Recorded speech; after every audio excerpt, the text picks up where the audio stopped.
اللہ رب العزت جل شانہ و عم نوالہ نے امت مسلمہ پر رمضان المبارک کے روزے فرض فرمائے ہیں۔ یہ روزوں کا تصور اور اس کی تاریخ کوئی نئی نہیں ہے، بہت پرانی تاریخ ہے۔ پہلی اقوام اور پہلی امتوں میں بھی اللہ رب العزت نے روزے فرض فرمائے تھے۔ طریقہ کار کچھ مختلف تھا۔ روزوں کا تصور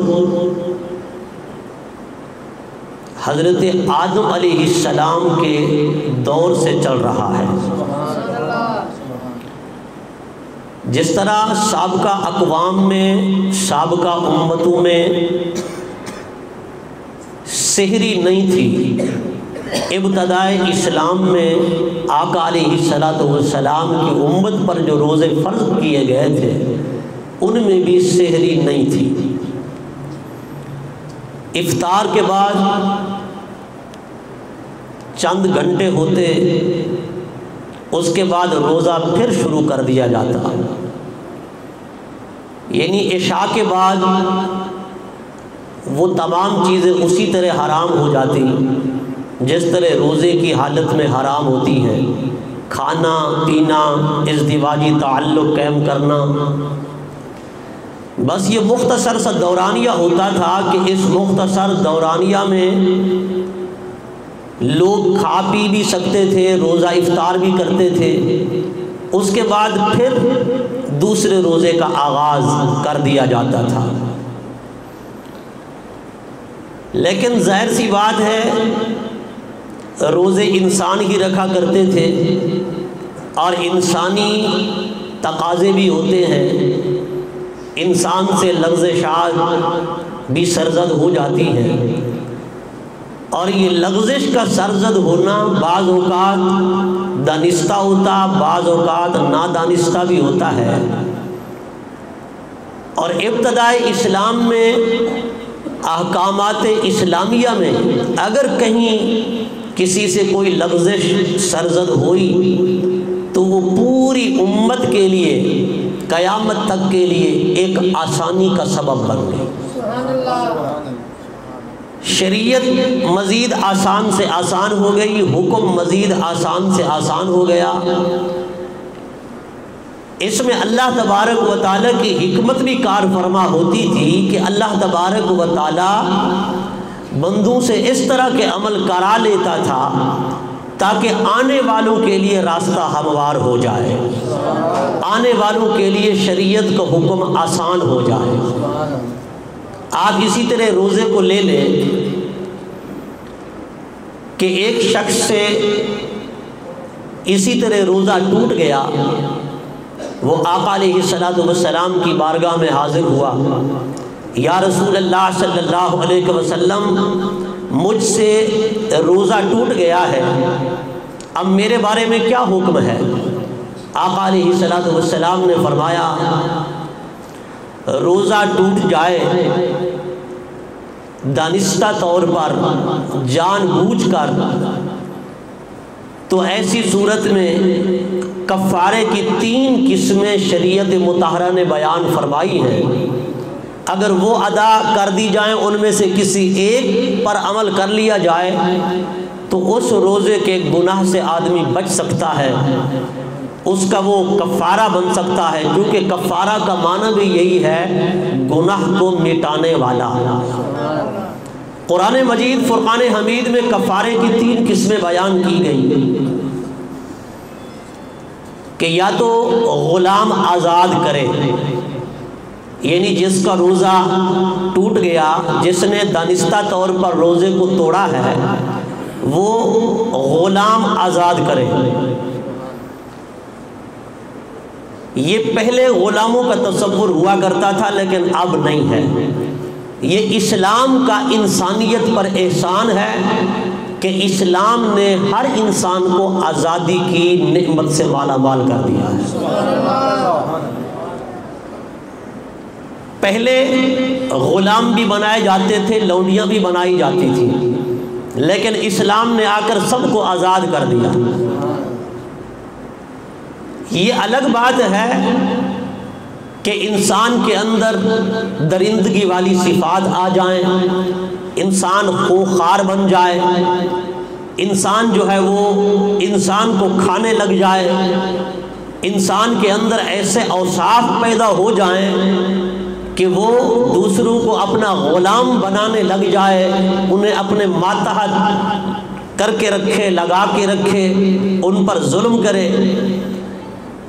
چونکہ ظاہر سی بات ہے یہ درندگی والی صفات انسان میں تب پیدا ہوتی ہیں جب انسان حضور کی سنت سے دور ہو جائے،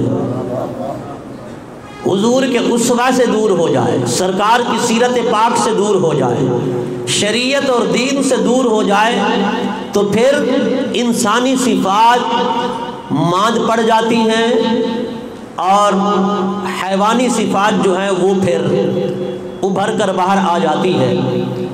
انسان پھر انسانیت کے دائرے سے نکل جاتا ہے۔ یہ اسلام کا احسان ہے کہ اب پوری دنیا میں کوئی غلام نہیں، کوئی لونڈی نہیں، اللہ نے پوری انسانیت کو آزاد فرما دیا ہے، لیکن بذریعہ اسلام۔ حضور جو دین لائے ہیں یہ اس دین کا احسان ہے کہ اب ہر انسان آزاد ہے۔ آقا علیہ الصلوۃ والسلام نے فرمایا روزہ توڑ بیٹھے ہو تو غلام آزاد کرو۔ اس نے عرض کیا یا رسول اللہ صلی اللہ علیہ وسلم میرے پاس غلام آزاد کرنے کی طاقت نہیں ہے کہ میں غلام آزاد کروں۔ پھر حضور نے ارشاد فرمایا اگر غلام آزاد کرنے کی استطاعت نہیں ہے، طاقت نہیں ہے، تو 2 مہینے لگاتار روزے رکھو، 2 مہینے مسلسل روزے رکھو۔ ایک روزے کے کفارہ میں لگاتار 2 مہینے روزے رکھے جائیں۔ اس نے عرض کیا یا رسول اللہ صلی اللہ علیہ وسلم میرے پاس اس کی بھی استطاعت نہیں ہے کہ میں 2 مہینے لگاتار روزے رکھ سکوں۔ پھر آقا علیہ الصلوۃ والسلام نے ارشاد فرمایا کہ شریعت کا تیسرا آپشن یہ ہے کہ اگر یہ 2 آپشن تم ادا کرنے کی استطاعت اور طاقت نہیں رکھتے ہو تو پھر 60 مسکینوں کو 2 ٹائم پیٹ بھر کر کھانا کھلاؤ، 2 وقت کا کھانا کھلاؤ 60 مسکینوں کو پیٹ بھر کر، تمہارے روزے کا کفارہ ادا ہو جائے گا، اس جرم سے، اس گناہ سے بری ہو جاؤ گے۔ اس نے عرض کیا یا رسول اللہ صلی اللہ علیہ وسلم میرے پاس یہ سکت بھی نہیں ہے، میں یہ استطاعت بھی نہیں رکھتا کہ 60 مسکینوں کو 2 وقت کا پیٹ بھر کر کھانا کھلاؤں۔ تو پھر آقا علیہ الصلوۃ والسلام نے اسے ارشاد فرمایا بیٹھ جا۔ وہ بیٹھ گیا۔ حضور انتظار فرمانے لگے، یہاں تک کہ حضور کی بارگاہ میں کھجوروں کا ایک ٹوکرا پیش کیا گیا۔ وہ ٹوکرا آقا علیہ الصلوۃ والسلام نے اپنے سامنے رکھوایا، پھر ارشاد فرمایا این السائل، وہ سائل کہاں ہے؟ جو شریعت کا مسئلہ پوچھنے آیا تھا وہ سائل کہاں ہے؟ وہ کھڑا ہو گیا، حضور نے اسے قریب بلایا، حضور نے فرمایا کہ اگر تو کفارہ کے تینوں آپشن میں سے کسی ایک کے ادا کرنے کی صلاحیت اور استطاعت بھی نہیں رکھتا ہے تو پھر یہ کھجوروں کا ٹوکرا لے جا، مدینہ شریف میں جو تجھے فقیر، محتاج، مسکین، غریب، نادار نظر آئے ان میں یہ بانٹ دے، تیرا کفارہ ادا ہو جائے گا، تیرا کفارہ ادا ہو جائے گا۔ آپ اندازہ فرمائیں اگر ہمارے نبی صلی اللہ علیہ وسلم مجبور ہوتے، حضور صرف اتنے تک کے ہی پابند ہوتے جتنا رب نے حکم دے کر بھیجا ہے، آگے کچھ کرنے کا آپ کو اختیار نہ ہوتا یا مجاز نہ ہوتے تو فرما دیتے قرآن نے 3 آپشن دیے ہیں اور یہ اللہ تعالیٰ کے بتائے ہوئے ہیں۔ پہلا آپشن یہ ہے کہ غلام آزاد کرو، اگر اس کی استطاعت نہیں ہے تو پھر دوسرا آپشن یہ ہے کہ 2 مہینے لگاتار روزے رکھو. اگر اس کی بھی استطاعت نہیں ہے تو پھر تیسرا کفارے کا جو درجہ ہے اور قسم ہے، آپشن ہے، وہ یہ ہے کہ 60 مسکینوں کو 2 وقت کا پیٹ بھر کر کھانا کھلاؤ. اگر ان تینوں میں سے ایک بھی ادا نہیں کر سکتے ہو تو پھر جاؤ، تم جانو تمہارا خدا جانے. دنیا میں جو شریعت کے حکم کے مطابق عمل نہ ہو سکے اس کا دوسرا آپشن یہی ہوتا ہے کہ آخرت میں آدمی کو سزا بھگتنی چاہیے. اس کا جو جرم ہے اس جرم کی اسے سزا ملے، وہ عذاب آخرت سے دوچار ہو. اس کے علاوہ کوئی اور چارہ کار نہیں، کوئی اور راستہ نہیں. اگر حضور مجبور ہوتے، جیسا کہ کچھ لوگ کہتے ہیں کہ بس رب کے حکم میں ترمیم و تخفیف کا بھی حضور کو کوئی اختیار نہیں، احکام شریعہ میں بھی کسی طرح کی دخل اندازی کرنے کے حضور مجاز نہیں، مجبور محض ہیں، بس جو کچھ رب نے فرما دیا اسی کے کرنے کے پابند ہیں، اس سے حضور آگے پیچھے کچھ اختیار نہیں رکھتے. تو پھر یہ صحیح بخاری شریف کی حدیث پاک ہے. قرآن پاک بخاری نے بھی تو پڑھا تھا، دوسرے محدثین نے بھی اس حدیث کو روایت کیا، قرآن پاک انہوں نے بھی پڑھا تھا. تو وہ کہہ دیتے ہیں کہ ایک ایسا عمل جس کا ذکر قرآن کریم میں نہیں ہے، اس کے اپوزٹ یا اس کے برخلاف حدیث پاک میں اس عمل کو لانا یہ قرآن کی مخالفت ہے. مگر نہیں، پتہ چلا آج جو اہل سنت کا عقیدہ ہے پہلے والے محدثین کا عقیدہ بھی یہی تھا. آج جو علماء اہل سنت کا عقیدہ ہے پہلے والے علماء اسلام کا عقیدہ بھی یہی تھا کہ نبی مجبور بن کر نہیں آتا، نبی مختار بن کر آتا. نعرہ تکبیر، نعرہ رسالت، نعرہ حیدر. تو پھر حضرت امام بخاری رحمت اللہ تعالی علیہ نے بھی اسے بخاری شریف کے اندر پورے واقعہ کو لکھا ہے، نقل فرمایا ہے، اور صحابہ کرام نے بھی اسے آگے منتقل کیا. صحابہ کرام میں سے بھی کوئی اعتراض کر دیتا تھا، کر سکتا تھا، مگر کسی نے کوئی اعتراض نہیں کیا. کسی نے حضور کی بارگاہ میں یہ نہیں کہا یا رسول اللہ کفارے کے 3 آپشن ہیں، چوتھا تو کوئی ہے نہیں. مگر حضور نے فرمایا نہیں، اسے لے جا مدینہ کے محتاجوں میں فقیروں میں بانٹ دے، تیرا کفارہ ادا ہو جائے گا. مزید رحم و کرم دیکھیے، حضور کی شفقت و مہربانی دیکھیے کہ وہ شخص کھڑا ہوا، اس نے عرض کیا یا رسول اللہ صلی اللہ علیہ وسلم مدینہ شریف کی اس گلی سے لے کر اس گلی تک، پہلے بندے سے لے کر آخری بندے تک میں سب کو جانتا ہوں، اے آقا مجھ سے زیادہ غریب گھرانہ کسی کا نہیں ہے. میں مدینہ کا محتاج ترین بندہ ہوں، فقیر ترین بندہ ہوں، مجھ سے زیادہ نہ کوئی فقیر ہے، نہ کوئی مسکین ہے، نہ کوئی محتاج ہے. میرا گھرانہ انتہائی غریب گھرانہ ہے.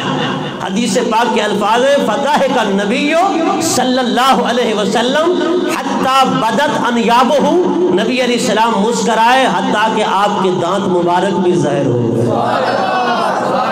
حضور اتنے مسکرائے، حضور نے تعجب کا اظہار کیا اس پر. سرکار کے دندان اقدس صحابہ نے دیکھ لیے. پھر حضور نے ارشاد فرمایا اطعامہ اہلک، حضور نے فرمایا لے جا اپنے گھر والوں کو کھلا دے، تیرا کفارہ ادا ہو جائے گا. آپ اندازہ فرمائیں ذرا، صحیح بخاری شریف کی حدیث پاک ہے. میں نے کہا پھر بھی ہم کہیں تو کس منہ سے کہیں کہ نبی مجبور محض ہے، نبی کو کوئی اختیار نہیں، نبی عاجز بندہ ہے، لاچار ہے، کچھ نہیں کر سکتا. میں نے کہا پھر تو یہ اہل سنت کا عقیدہ ہی نہ رہا۔ دیکھو اہل سنت کے نزدیک شریعت کے، دین کے، اسلام کے 4 دلائل ہیں۔ کتنے؟ 4۔ پہلے نمبر پر ہے قرآن کریم، دوسرے نمبر پر ہے حدیث رسول، تیسرے نمبر پر ہے اجماع امت، چوتھے نمبر پر ہے قیاس۔ چلو کچھ مسلمانوں میں ایسے گروہ بھی ہیں اجماع کا انکار کرتے ہیں یا قیاس کا انکار کرتے ہیں، منکرین اجماع امت ہیں یا منکرین قیاس شرعی ہیں، لیکن حدیث رسول یہ دوسرا شریعت کا ایک بہت بڑا ستون ہے۔ پھر حدیث میں ہوتا کیا ہے؟ حدیث کہتے کس کو ہے؟ حدیث نام کس چیز کا ہے؟ جو نبی اپنے اختیار سے بولتا ہے یا فرماتا ہے وہی تو حدیث ہے۔ پھر اگر نبی کو مختار نہ مانا جائے تو پھر دوسری دلیل کا انکار لازم آئے گا کہ شریعت کی جو دوسری دلیل ہے سنت رسول اللہ کی شکل میں، حدیث رسول پاک کی صورت میں، پھر اس کا انکار لازم آئے گا۔ اس کی وجہ یہ ہے کہ یہ شریعت کی دلیل ہے۔ دلیل تب بنے کہ نبی کو ہم مختار مانے، تو معلوم ہوا نبی مختار ہیں، جو نبی فرما دیتے ہیں وہ بھی شریعت بن جاتی ہے۔ لیکن کچھ احکام ایسے ہوتے ہیں جو خلاف عقل ہوتے ہیں، خلاف قیاس ہوتے ہیں، اپنے مورد میں بند ہوتے ہیں۔ بعد میں کوئی پیر، کوئی مفتی، کوئی عالم، کوئی شیخ، کوئی مجتہد، کوئی فقیہ ایسا نہیں کر سکتا۔ حضور نے جو کر دیا بس یہ آقا علیہ الصلوۃ والسلام کی ذات ببرکات تک ہی محدود ہے، چونکہ اللہ تبارک و تعالیٰ نے مختار فی التشریع اور مختار فی التکوین صرف حضور صلی اللہ علیہ وسلم کی ذات کو بنایا ہے۔ آپ اختیار کے جس منصب پہ فائز ہیں وہ منصب صرف آپ کا ہی ہے، آپ کے بعد کسی کو حاصل نہیں ہے، نہ خلفائے راشدین کو، نہ صحابہ کو، نہ اہل بیت کو، نہ تابعین کو، نہ تبع تابعین کو، نہ مجتہدین کو۔ اسی لیے آقا علیہ الصلوۃ والسلام شارع ہیں، اللہ تبارک و تعالیٰ بھی شارع ہے۔ حضور اللہ شارع ہے اپنی ذاتی حیثیت سے، نبی پاک شارع ہیں رب کے عطا سے، رب کے عطا سے حضور بھی شارع ہیں۔